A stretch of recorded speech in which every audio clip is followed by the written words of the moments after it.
Good morning Panskura, কেমন আছেন সকলে?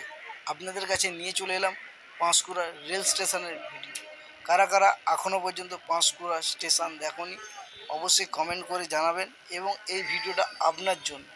পাঁশকুড়া প্ল্যাটফর্ম কেমন হয় এবং লোকালিটি কেমন হয়, এই লোকালিটির কথা যখনই চলে এলো তখনই আপনাদেরকে দেখাতে পারলাম না, কারণ দুটো ট্রেন ঢুকে যাওয়ার জন্য পুরো প্যাসেঞ্জার গাড়িতে উঠে গিয়েছে এবং প্ল্যাটফর্মটা পুরোপুরি ফাঁকা হয়ে গিয়েছে।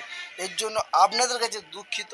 আমি এই ভিডিওটা বানানোর জন্য এবং লোকালিটি আপনাদেরকে দেখাতে পারলাম না, কিন্তু পাঁশকুড়া রেল স্টেশনটা পুরোটাই আপনাদেরকে তুলে ধরলাম। এবং পাঁশকুড়া থেকে বেরিয়ে যাওয়ার পর পুরো সবুজ গাছ দিয়ে ঘেরা একটা ভালো পরিবেশ আপনারা দেখতে পাবেন, এবং এখানে পদ্মফুল ঝিল বলে একটা জায়গা আছে, ঝিলের পদ্মফুল ফুটেছে খুব সুন্দর। আপনারা যদি না এলে আপনারা বুঝতে পারবেন না।